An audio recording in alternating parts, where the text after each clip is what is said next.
अस्सलाम वालेकुम students, welcome back to my YouTube channel.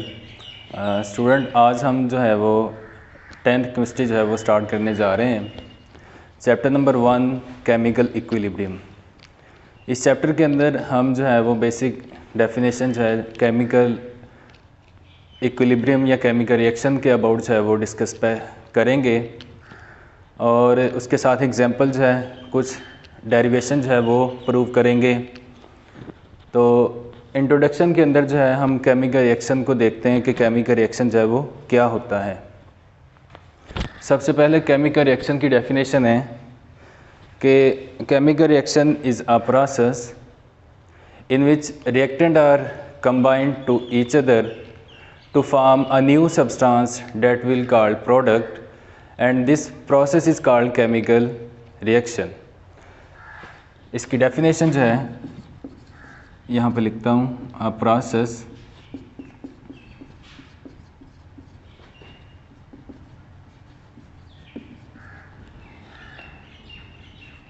in which substance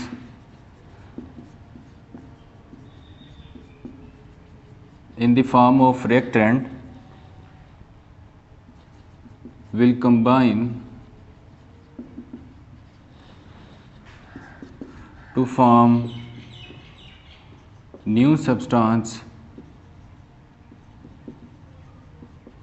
in the form of product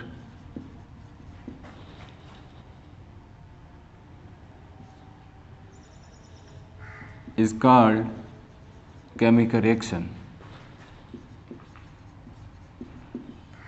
तो ये student chemical reaction की definition है। इसके साथ हम जनरल जो है वो एग्जांपल लेते हैं।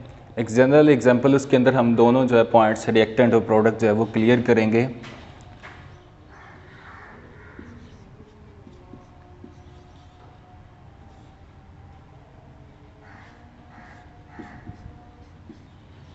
फॉर एग्जांपल ये मैंने लिखा है A and B, A plus B, ये रिएक्टेंट है। जनरल एग्जांपल लिए हमने, कोई स्पेसिफिक एग्जांपल नहीं है।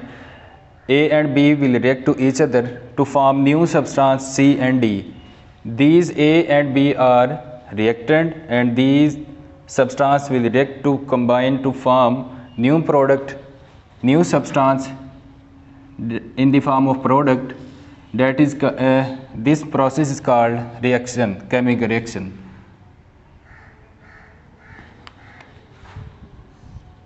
इसको A और B को हम जो है वो रिएक्टेंट का नाम देते हैं,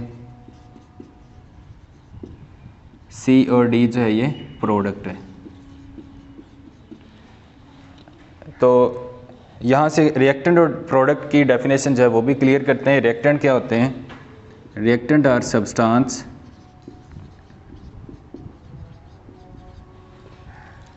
विच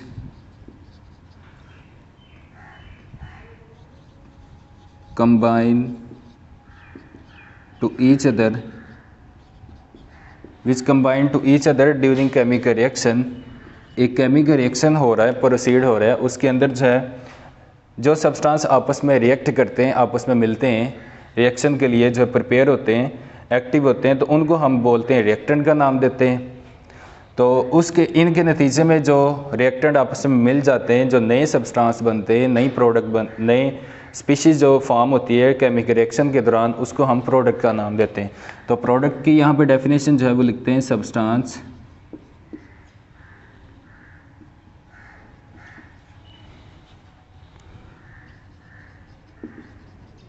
विच फॉर्म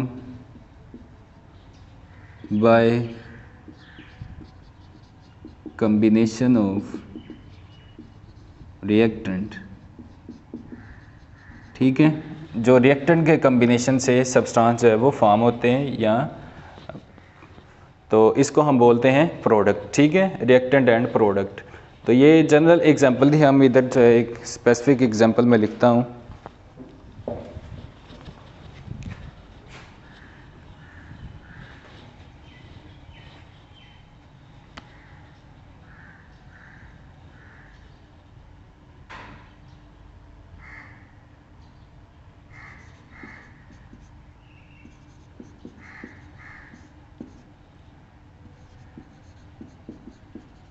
फॉर एग्ज़ाम्पल ये रिएक्शन मैंने लिखा है, इसके अंदर नाइट्रोजन जो है वो हाइड्रोजन से रिएक्ट करती है, हाइड्रोजन और नाइट्रोजन आपस में रिएक्ट करके अमोनिया बना रही है।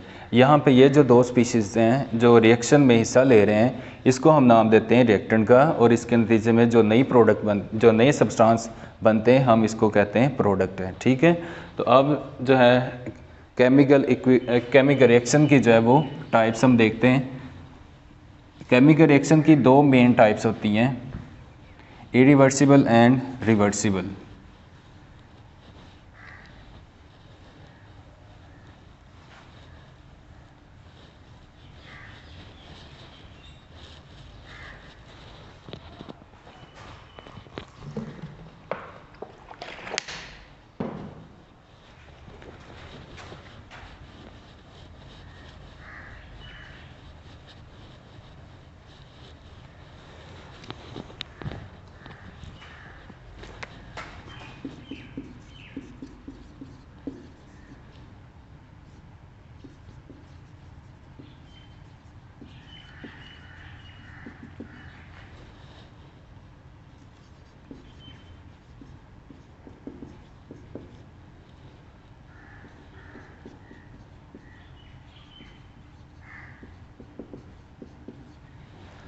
तो टाइप्स ऑफ केमिकल रिएक्शन जो है, केमिकल रिएक्शन की दो इकसाम होती हैं, रिवर्सिबल और irreversible.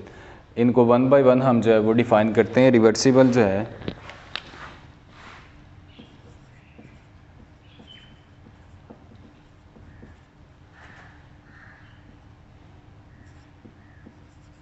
CR mean chemical reaction. Reversible chemical reaction, सबसे पहले इसकी डिफ़ाइन क्लियर करते हैं। रिवर्सिबल रिएक्शन का मतलब होता है कि ऐसा रिएक्शन जिसके अंदर दो सब्सटेंस जब आपस में रिएक्ट करते हैं तो नई प्रोडक्ट बनती है, लेकिन वो प्रोडक्ट जो है वो एज आ रिएक्टेंट भी काम करती है, यानी उसके अंदर इक्विलिब्रियम स्टेट जो है वो एग्जिस्ट होती है। जब रिएक्टेंट आपस में कंबाइन होते हैं तो इक्विलिब्रियम इस्टेब्लिश हो जाती है। इक्विलिब्रियम का मतलब है कि रिएक्शन जो है वो फर्दर प्रोसीड नहीं हो रहा होता है, just reactant will convert into product and product again will convert into reactant. ठीक है, रिएक्टेंट जो है वो कन्वर्ट हो जाते हैं प्रोडक्ट में, और प्रोडक्ट जो है वो दोबारा रिएक्टेंट में बदल जाते हैं। तो फर्दर प्रोसेस जो है वो प्रोसीड नहीं हो रहा होता है। जितने अमाउंट रिएक्टेंट के इस्तेमाल होने होते हैं वो हो चुके होते हैं। फर्दर जो है वो रिएक्टेंट जो है वो प्रोडक्ट नहीं बना रहे होते हैं, जस्ट वो जितने रिएक्टेंट जो है रिएक्शन में हिस्सा ले चुके होते हैं वो प्रोडक्ट में बदल जाते हैं, और प्रोडक्ट अगेन जो है अगर रिवर्स आ जाए तो इस रिएक्शन को हम नाम देते हैं reversible reaction. Chemical reaction in which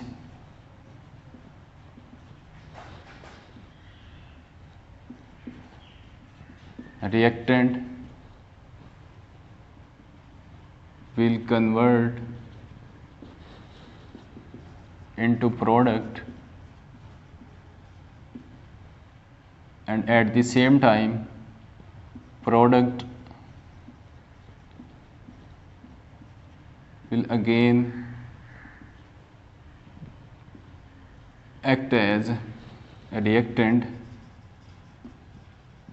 and goes to reverse direction. Its mean product will convert into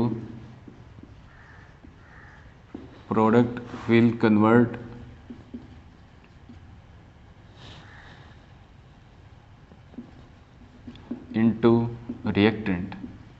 तो ये इसकी डेफिनेशन थी कि रिवर्सिबल केमिकल रिएक्शन एक ऐसा रिएक्शन जिसके अंदर रिएक्टेंट जो है वो आपस में कंबाइन होकर प्रोडक्ट देते हैं। प्रोडक्ट जो है दोबारा रिएक्टेंट के तौर पे बिहेव करेगा, यानी प्रोडक्ट जो है वो दोबारा रिवर्स डायरेक्शन में चलेगा, प्रोडक्ट दोबारा कन्वर्ट हो जाएगा रिएक्टेंट के अंदर। तो इसकी एग्जांपल जो है हम लिखते हैं, बहुत सारी रिएक्शन एग्जांपल है इसकी, आपकी बुक के ऊपर जो है वो हाइड्रोजन और आयोडीन की दी हुई एग्जांपल। आयोडीन का कलर जो है यहाँ पे पर्पल होता है और हाइड्रोजन जो है ये कलरलेस गैस है, और यहाँ पे हाइड्रोजन आयोडाइड जो है वो रिएक्टेंट प्रोडक्ट के तौर पे बनता है, तो इसका कलर जो है वो कलरलेस होता है। ठीक है, तो इसके रिएक्शन कैसे पता चलता है कि रिएक्टेंट जो है वो आपस में रिएक्ट करके सारे रिएक्शन के अंदर तो कलर जो है वो डिफरेंशिएशन के लिए काफ़ी नहीं होता। तो यहाँ पे आयोडीन जो है हम देखते हैं कि आयोडीन का कलर पर्पल होता है, हाइड्रोजन कलरलेस है। ये आपस में रिएक्ट करके हाइड्रोजन आयोडाइड बनाते हैं। रिएक्टेंट के अंदर तो आयोडीन का कलर पर्पल होता है, लेकिन प्रोडक्ट जब बनती है तो आयोडाइड जो है वो हाइड्रोजन आयोडाइड जब बनता है तो उसमें कलरलेस हो जाता है। तो इसका मतलब हमें इंडिकेशन हो जाती है कि रिएक्शन जो है वो प्रोसीड हो रहा है। तो यहाँ पे हमने इंडिकेशन जो है वो रिवर्स रिएक्शन की डालनी है। रिएक्शन जो है ये रिवर्स जा रहा है। रिवर्स रिएक्शन को डबल एरो से या इस तरह रिप्रेजेंट किया जाता है। ठीक है, यानी हाफ रिएक्शन फॉरवर्ड जाएगा और हाफ जो है वो बैकवर्ड जाएगा, हाफ रिवर्स जाएगा, हाफ फॉरवर्ड जाएगा। यहाँ पे हाइड्रोजन और आयोडीन जो है रिएक्ट करके हाइड्रोजन आयोडाइड जो है वो बना रहे हैं।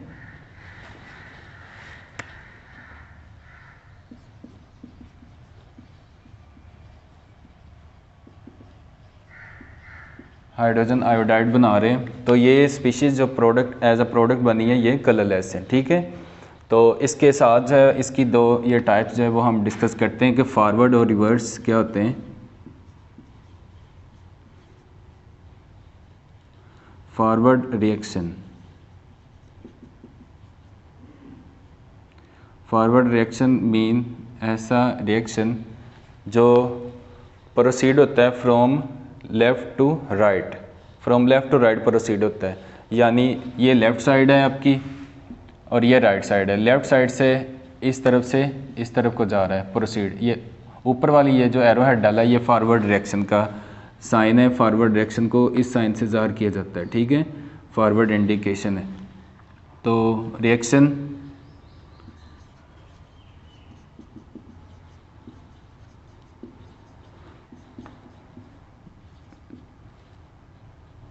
which proceed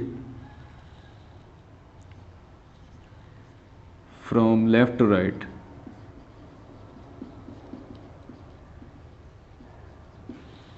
ठीक है, in which reactant are react to each other। इसका दूसरा मतलब ये भी है कि फॉरवर्ड रिएक्शन हमेशा स्टार्ट से आता है कि फॉरवर्ड रिएक्शन कोई रिएक्शन स्टार्ट हुआ है तो रिएक्शन स्टार्ट होने का मतलब है कि रिएक्शन के अंदर रिएक्टेंट जो है वो कंबाइन हो रहे हैं। तो ऐसा रिएक्शन जिसके अंदर रिएक्टेंट कंबाइन होते हैं उसको फॉरवर्ड रिएक्शन बोलते हैं। यहाँ पे हम एग्जांपल ले रहे हैं, जैसे एग्जांपल हमने ऊपर लिखी थी,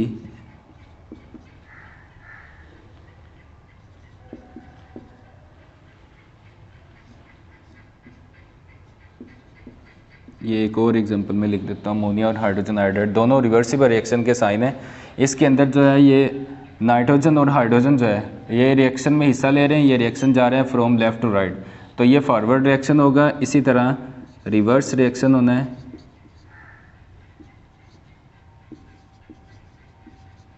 फॉरवर्ड रिएक्शन के अगेंस्ट। इसी तरह फॉरवर्ड रिएक्शन के अगेंस्ट जो है वो रिवर्स रिएक्शन होना है कि प्रोडक्ट जिसके अंदर प्रोडक्ट जो है वो रिकम्बाइन होके रिएक्टेंट में कन्वर्ट हो जाएंगे, यानी वो रिएक्शन जो प्रोसीड होगा from right to left, from right side से लेफ़्ट साइड की तरफ जो है वो मूव करेगा। तो इस रिएक्शन को हम नाम देते हैं रिवर्स रिएक्शन का। Reaction which proceed from right to left side, ठीक है, इन दिस रिएक्शन। इस रिएक्शन की बात करें कि इस रिएक्शन के अंदर जो नाइट्रोजन और हाइड्रोजन आपस में रिएक्ट करके अमोनिया बना रहे हैं, ये है फॉरवर्ड रिएक्शन। और ये रिवर्स रिएक्शन इसके अगेंस्ट होना कि अमोनिया, अगर ये अमोनिया है, अमोनिया अगर जो है रिकम्बाइन होकर नाइट्रोजन और हाइड्रोजन में चेंज हो जाए तो इसको हम नाम देते हैं रिवर्स रिएक्शन का। तो रिवर्स रिएक्शन पे की यहाँ पे हम इंडिकेशन इस तरह डाल रहे हैं, ठीक है। तो ये इसकी इंडिकेशन कह लें या आइडेंटिफिकेशन कह लें इस तरह। तो इसके साथ जो है वो इसकी दूसरी टाइप, ये फॉरवर्ड और रिवर्स रिएक्शन जो है ये रिवर्सिबल रिएक्शन में डिफ़ाइन किए जाते हैं, ठीक है, क्योंकि रिवर्सिबल रिएक्शन में दो डायरेक्शन बनती है, एक फॉरवर्ड होती है और एक रिवर्स। दोनों मिल के रिवर्स रिएक्शन और रिवर्सिबल रिएक्शन में फ़र्क होता है। स्टूडेंट ये बात क्लियर कर लें कि रिवर्स रिएक्शन हम जस्ट उसको बोलते हैं बैकवर्ड रिएक्शन, जो बैकवर्ड यानी वापस सिमत में चलता है, और फॉरवर्ड रिएक्शन होता है जो आगे की सिमत को चलता है, फॉरवर्ड और रिवर्स रिएक्शन।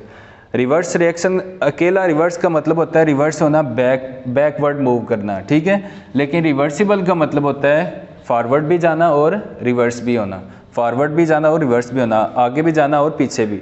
तो ये रिवर्स और रिवर्सिबल में डिफरेंस है, ठीक है।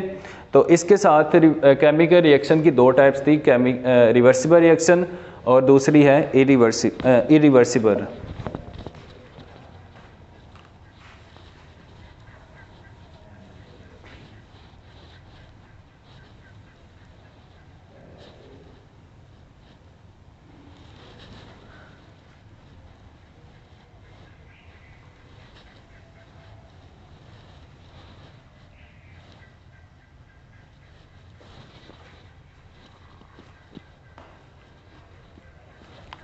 Irreversible chemical reaction।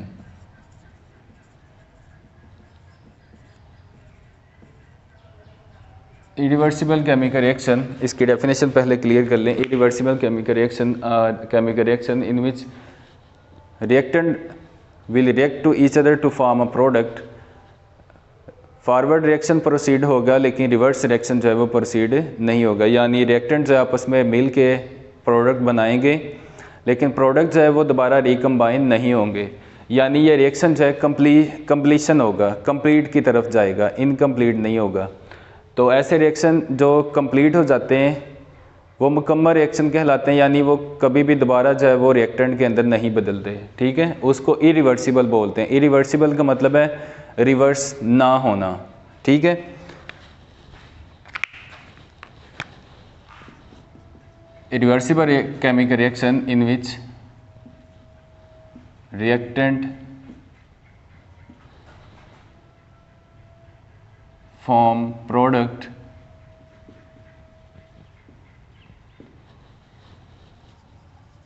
and product does not recombine to form reactant, ठीक है।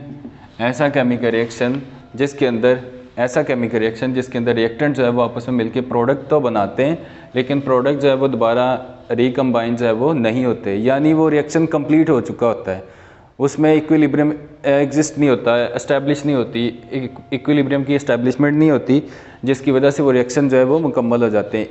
इससे पहले जो रिवर्सिबल रिएक्शन देखा था वो इनकम्प्लीट रिएक्शन होता है, वो कभी फॉरवर्ड जा रहा होता है कभी बैकवर्ड जा रहा होता है, ठीक है। तो ये इरिवर्सिबल रिएक्शन जो है ये कंप्लीट रिएक्शन हो जाते हैं। तो इसमें एग्जांपल हम लिखते हैं कि सोडियम मेटल जो है वो वाटर के साथ रिएक्शन देती है तो बनता है सोडियम हाइड्रोक्साइड, साथ में हाइड्रोजन गैस बनती है। यहाँ पे 2 ले लें, यहाँ पे भी 2 और यहाँ पे भी 2, ये 2 लिखें, ये इसके नंबर ऑफ मोल जो है वो कंप्लीट करने के लिए। यहाँ पे 2 सोडियम है, यहाँ पे भी 2 सोडियम है, यहाँ पे ऑक्सीजन जो है वो 2 है, यहाँ पे भी 2 हैं, हाइड्रोजन यहाँ पे 2 ये और 2 ये 4, यानी 2H2, ये 4 हाइड्रोजन भी कंप्लीट हो गए। तो ये रिएक्शन, ये एग्जांपल मैंने लिखी है इरिवर्सिबल की। इरिवर्सिबल का साइन जो है ये साइन होता है कि रिएक्शन को एरोहेड, सिंगल एरोहेड से ज़ाहिर किया जाता है, ठीक है, डबल एरोहेड से नहीं। तो सिंगल एरोहेड का मतलब है ये रिएक्शन सिर्फ इसी डायरेक्शन में जाएगा, वापस नहीं होगा, वापस बैकवर्ड रिएक्शन में नहीं जाएगा, ठीक है। तो ये थी एग्जांपल इसमें इरिवर्सिबल की। तो अब जो है वो हम लॉ ऑफ मास एक्शन जो है वो डिस्कस करेंगे। ये कुछ डेफिनेशन थी जो इस चैप्टर की बेस थी, इनके बगैर जो है वो आपको आगे लॉ ऑफ मास एक्शन या इसकी डेरिवेशन और कुछ कंडीशन जो है वो आगे मौजूद हैं, वो अंडरस्टैंड करना मुश्किल थी, इसलिए इनको क्लियर करना जो है वो ज़रूरी था।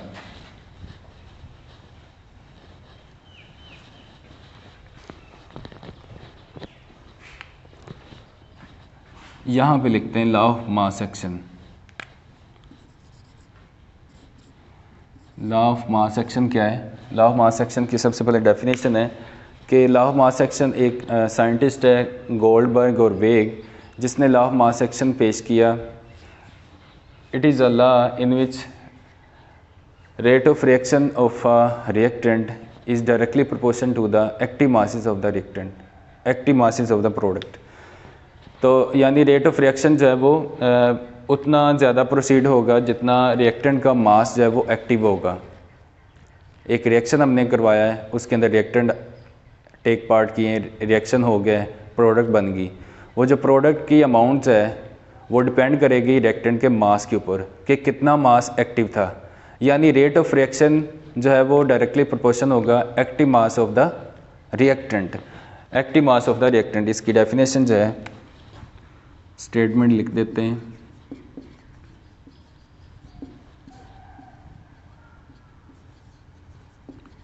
Rate of reaction is directly proportional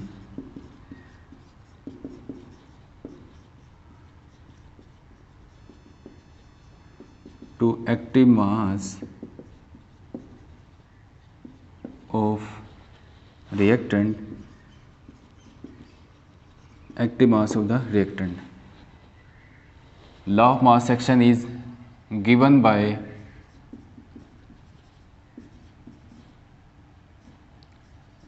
Goldberg and वेग। ये साइंटिस्ट के नेम है, इन्होंने ये लॉ जो है वो प्रेजेंट किया था। तो इन 1859 के अंदर जो है वो 1869 के अंदर जो है ये लॉ जो है, लॉ ऑफ मास एक्शन जो है वो पेश किया था। ये इसकी स्टेटमेंट मैंने लिखी है। जनरल जो है इक्वेशन हम लेंगे इसकी डेरिवेशन के लिए।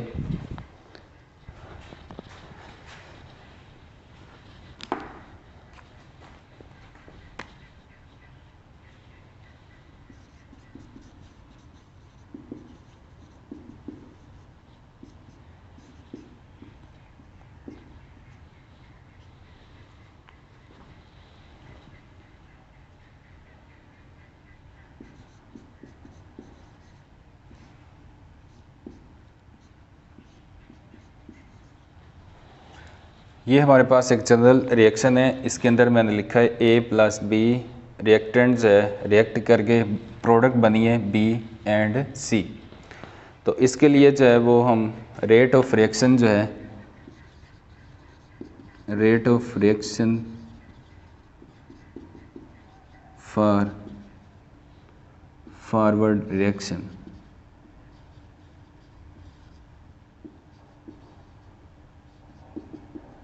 जिसको रिप्रेजेंट करेंगे RF से। RF जो है फॉरवर्ड रिएक्शन का साइन है। तो रेट ऑफ फॉरवर्ड रिएक्शन जो है ये डायरेक्टली प्रोपोर्शन होगा concentration of reactant A and molar concentration of reactant B।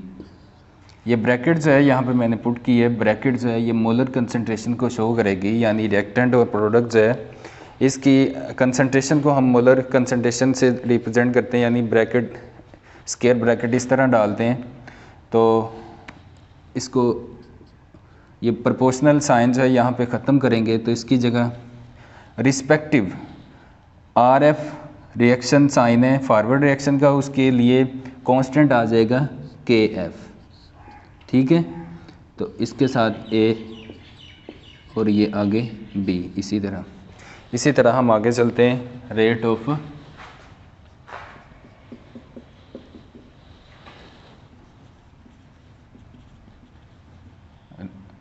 Of reaction for backward for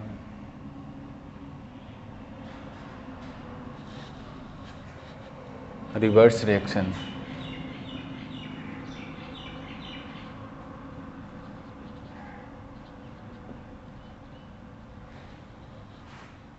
reverse reaction को RR से रिप्रेजेंट किया जाएगा, RR। ठीक है, तो R यहाँ पे capital R small r।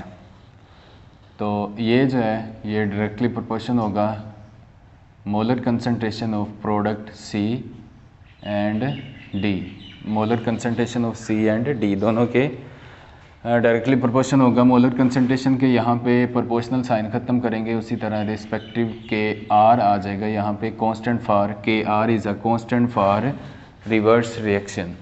Reverse reaction यहाँ पे फॉरवर्ड रिएक्शन था, तो ये है मोलर कंसंट्रेशन C और यहाँ पे है D, ठीक है। तो ये जब रिएक्शन प्रोसीड हुआ है, रिएक्टेंट आपस में रिएक्ट किए, प्रोडक्ट बनी, प्रोडक्ट जो है वो रिवर्स के लिए रिवर्स हो रही है, बैकवर्ड्स आ रही है, दोबारा रिएक्टेंट में बदल रही है। तो ये जो एक सेटअप बन गया है, यहाँ पे एक इक्विलिब्रियम इस्टेब्लिश हो जाती है, क्योंकि रिएक्शन रिवर्स जाता ही उस वक्त है जब इक्विलिब्रियम इस्टेब्लिश हो जाती है। तो हम यहाँ पे लिखेंगे at equilibrium, at chemical equilibrium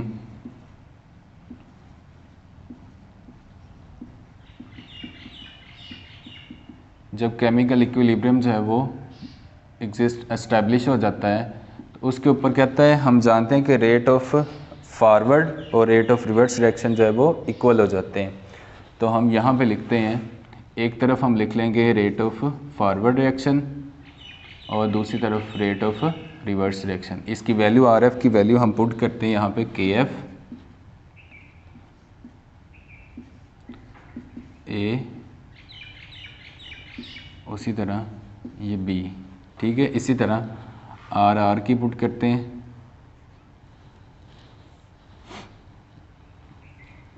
KR C and यहाँ पे D। तो ये दोनों की वैल्यू हमने पुट की है, RF की KF A इंटू B और इसी तरह RR की जो है वो KR C and D। RF बराबर है RR। तो अब जो है इक्विलिब्रियम स्टेट पे जो है वो हम यूज़ करेंगे इसके लिए कांस्टेंट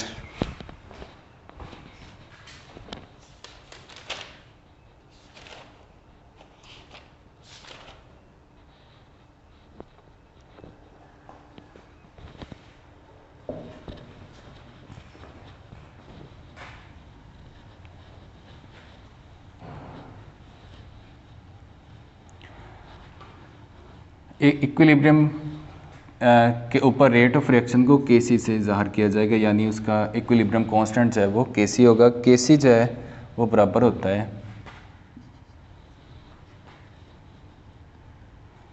जब ये दोनों रिएक्शन आपस में बराबर हो जाते हैं तो Kc की वैल्यू हम ड्राइव करते हैं। Kc की वैल्यू होती है प्रोडक्ट ओवर रिएक्टेंट, यानी CD ओवर AB, ठीक है, A एंड B यहाँ पे। तो KR ओवर KF, उसी तरह वैल्यू भी उनकी जो है वो यहाँ पे, ये वैल्यू जब इस तरफ आएगी तो ये KR इसके नीचे आ जाएगा, ठीक है। KF over KR this is equal to KC and there value CD over AB is also equal to KC, ठीक है। यहाँ पे KC की वैल्यू जो है हमें जो मिली है वो एक टर्म जो है वो रिप्रेजेंट यहाँ पे करिए कि Kc जो है डायरेक्टली प्रोपोर्शन है रेट ऑफ फॉरवर्ड रिएक्शन, यानी जितना Kc की वैल्यू ज़्यादा होनी है प्रोडक्ट की वैल्यू उतनी ही ज़्यादा होगी, ठीक है। C एंड D, प्रोडक्ट की वैल्यू डायरेक्टली प्रोपोर्शन है Kc की वैल्यू के ऊपर, लेकिन Kc की वैल्यू इन्वर्सली प्रोपोर्शन है रिएक्टेंट की वैल्यू के ऊपर, यानी रिएक्टेंट जितने ज़्यादा होंगे Kc की वैल्यू उतनी कम होगी। इन दी अदर वर्ड हम देखें तो अगर Kc की वैल्यू जो है वो कम होगी तो प्रोडक्ट की वैल्यू जो है वो कम होगी, क्योंकि रिएक्शन जब प्रोसीड होता है तो हम उस रिएक्शन के लिए Kc की वैल्यू फाइंड करते हैं। उस Kc की वैल्यू से हम जो है वो आइडेंटिफाई करते हैं कि रिएक्शन जो है वो कितना प्रोसीड हुआ है, ठीक है। अगर Kc की वैल्यू कम हुई तो इसका मतलब है रिएक्शन कम प्रोसीड हुआ है, यानी प्रोडक्ट की अमाउंट जो है वो कम होगी। तो इसी तरह अगर Kc की वैल्यू बड़ी हुई, बड़ी अमाउंट में वैल्यू आएगी तो इसका मतलब हुआ रेट ऑफ रिएक्शन जो है वो ज़्यादा प्रोसीड हुआ है, यानी प्रोडक्ट जो है वो ज़्यादा बनेगी। तो ये जो है रिप्रेजेंटेशन थी। तो ये लॉ ऑफ मास एक्शन जो है यहाँ से प्रूव होता है। तो इसके साथ जो है वो हम मोलर कंसंट्रेशन की जो है वो डेरिवेशन लिखेंगे। इसी इक्वेशन को मैं जो है वो मोलर कंसंट्रेशन में बदलता हूँ। डेरिवेशन जो है इसके अलावा जो है वो दी है कि अगर हम इसकी मोलर कंसंट्रेशन लिख दें इसके ऊपर ए स्मॉल ए, यहाँ पे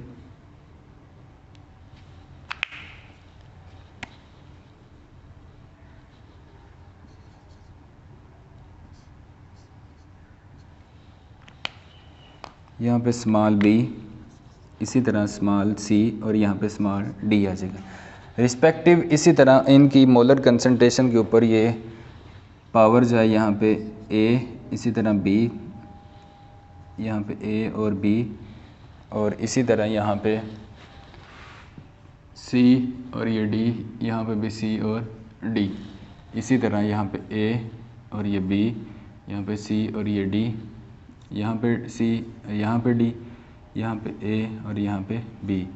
तो ये डेरिवेशन इसकी मोलर कंसंट्रेशन की। जब हम उसके मोल लिखते हैं तो ये मोल जो है इसकी पावर में जो है वो जाते हैं यहाँ पे। तो ये थी इनकी जनरल जो है वो डेफिनेशन। अब इसके साथ जो है वो हम एग्जांपल लेते हैं कि एक रिएक्शन हम लिखते हैं कि उसके लिए रिएक्शन के लिए हम Kc की वैल्यू कैसे फाइंड करते हैं, साथ उसका यूनिट कैसे फाइंड करते हैं। तो एक एग्जांपल हम इसके साथ लिखते हैं।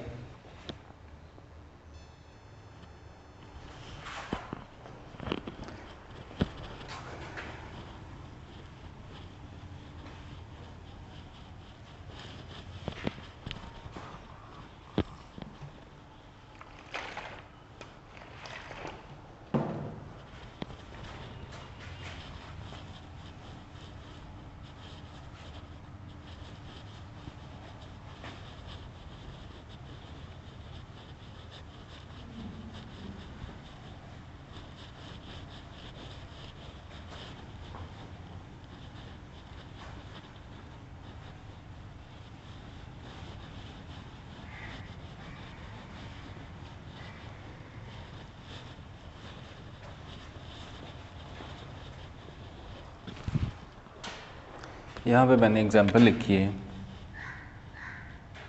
हाइड्रोजन और आयोडीन, ये दोनों रिएक्टेंट आपस में रिएक्ट करके प्रोडक्ट बनाते हैं हाइड्रोजन आयोडाइड। ठीक है, अब इस इक्वेशन के लिए हम फाइंड करते हैं कि Kc की वैल्यू जो है वो किस तरह लिखी जाती है और इसके यूनिट जो है वो किस तरह फाइंड किए जाते हैं। तो यहाँ पे मैं लिखता हूँ Kc की वैल्यू जो है, हमें पता है Kc की वैल्यू जो है वो किसके बराबर होती है, प्रोडक्ट ओवर रिएक्टेंट, यानी प्रोडक्ट की वैल्यू ऊपर होगी और इसी तरह रिएक्टेंट की वैल्यू जो है वो नीचे होगी यहाँ पे। तो यहाँ पे इस इक्वेशन में प्रोडक्ट क्या है, हाइड्रोजन आयोडाइड है। हाइड्रोजन आयोडाइड हम यहाँ पे लिखेंगे, इसकी मोलर कंसंट्रेशन यहाँ पे 2 है तो यहाँ पे 2 आ जाएगा। ठीक है, इसके साथ जो है रिएक्टेंट कितने, 2 रिएक्टेंट है, हाइड्रोजन और आयोडीन है। यहाँ पे हाइड्रोजन और आयोडीन को इस तरह लिखा जाएगा।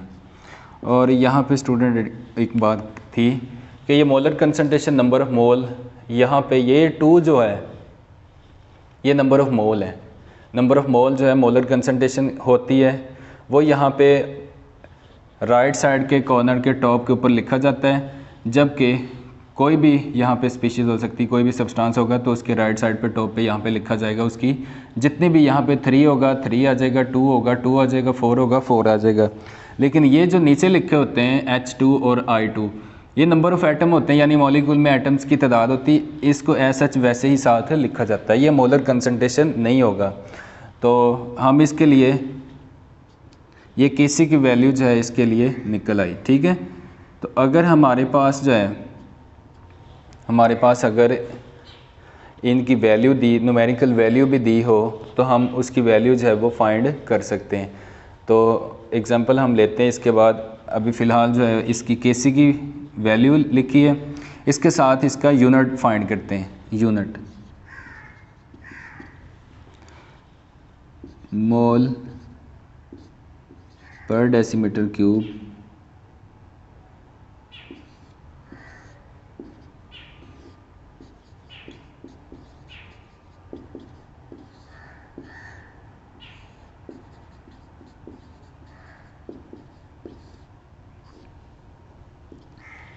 यहाँ पे ये ब्रैकेट जो है ये साइन मोलर कंसंट्रेशन को ज़ाहिर करती है। इसके लिए हमने लिखी है मोल पर डेसीमीटर क्यूब ऊपर वाले के लिए।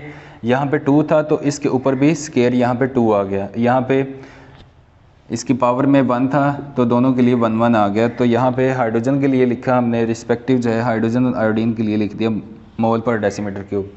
यहाँ पे नीचे भी ये दोनों आपस में मल्टीप्लाई करके ये स्केयर बनता है यानी 2 बनते हैं। यहाँ पे ऊपर ऑलरेडी 2 मौजूद है तो इस रिएक्शन का यूनिट जो है वो 0 होगा यानी कोई यूनिट नहीं होगा। एक वैल्यू इससे एक से कैंसिल होगी, बाकी इधर 1 बच गया। ये दूसरा जो है नीचे से डिवाइड करेंगे तो ये वैल्यू कट हो जाएगी तो इसका यूनिट क्या हो गया 0। हम एक एग्जांपल लेंगे जिसके अंदर जो है इसका यूनिट जो है वो कोई ना कोई यूनिट आएगा।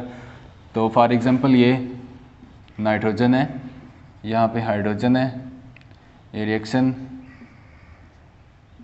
प्रोसीड हुआ है, अमोनिया बनी है। ये रिएक्शन मैंने एग्जांपल बार बार लिखी है, ये हैबर प्रोसेस है, केमिकल रिएक्शन है। हैबर प्रोसेस मीन अमोनिया की प्रेपरेशन है, अमोनिया तैयार किया जाता है हैबर प्रोसेस से।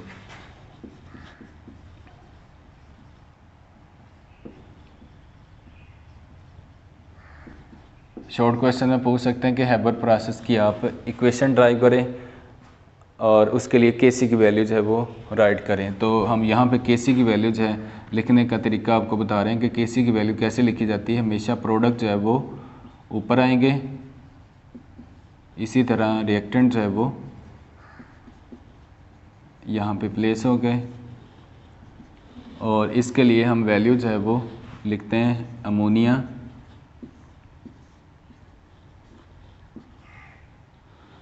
रिएक्टेंट जो है यहाँ पे N2 और यहाँ पे H2। और यहाँ पे मैंने आपको पहले लास्ट एग्जांपल में इससे पिछली में डिस्कस किया था कि जो केमिकल ये जो इसका सिंबल लिखा है हाइड्रोजन का H लिखा है, इससे पहले जो ये नंबर आएगा ये मोलर कंसंट्रेशन होगी। ये नंबर ऑफ मोल्स को रिप्रेजेंट कर रहा है, कितने मोल जो हैं वो हाइड्रोजन के यूज़ हुए हैं। ठीक है, तो ये पावर में जाएंगे। जैसे अमोनिया के यहाँ पे 2 था तो इधर पावर में 2 आ गया। यहाँ पे हाइड्रोजन में 3 है तो यहाँ पे 3 आ जाएगा। ठीक है, तो इसके लिए यूनिट लिखते हैं। ये केसी की वैल्यू जो है इसके लिए ड्राइव हुई केसी की वैल्यू ये है इस इक्वेशन के लिए। इसके लिए यूनिट लिखते हैं मोल पर डेसीमीटर क्यूब, इसका स्केयर है यहाँ पे, और यहाँ पे मोल पर डेसीमीटर क्यूब एक ये हो गया और 3 वैल्यू जो है वो इसकी होंगी मोल पर डेसीमीटर क्यूब। ठीक है, तो यहाँ पे 3 है तो इसको आगे फर्दर जो है लिखेंगे कि ऊपर जो है वो 2 वैल्यू हैं और नीचे जो है वो ये आपस में मल्टीप्लाई होके 4 वैल्यू बनेगी।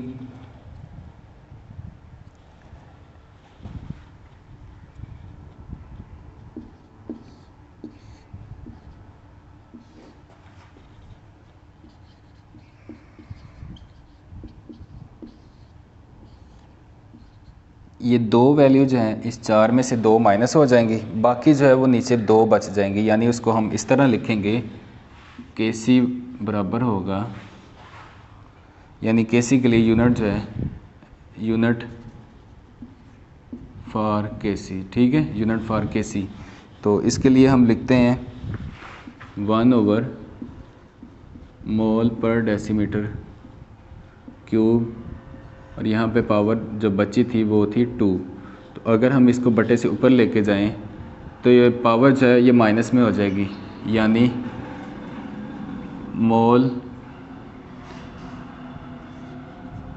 मोल स्केयर यहाँ पे था, नीचे था -6 था। ठीक है, अगर इसको बटे से ऊपर लेके जाएं तो मोल की पावर जो है वो माइनस में चली जाएगी। इसी तरह डेसीमीटर क्यूब जो था 6 अब पावर हो चुकी है तो वो प्लस में हो जाएगी। ठीक है, तो ये यूनिट इस इक्वेशन के लिए हमारे पास आता है मोल पर स्क्वायर और डेसीमीटर की पावर 6। तो ये इसके लिए हमने एग्जांपल जनरल जो है वो एग्जांपल के बाद जो है ये स्पेसिफिक एग्जांपल की तरफ गए थे कि 2 मैंने एग्जांपलें लिखी हैं यहाँ पे, एक हाइड्रोजन आयोडाइड के लिए और एक अमोनिया के लिए। हाइड्रोजन आयोडाइड के लिए यहाँ पर यूनिट जो है वो 0 है और इस तरह अमोनिया इक्वेशन जो अमोनिया बनी है इसके लिए हमारे पास यूनिट आया है मोल -2 DM + 6। ठीक है, तो इसके बाद नेक्स्ट लेक्चर के अंदर हम जो है वो रेट ऑफ रिएक्शन का एक्सटेंट और प्रेडिक्शन जो है वो डिस्कस करेंगे। तो इंशाल्लाह मिलेंगे नेक्स्ट वीडियो में। अल्लाह हाफिज़।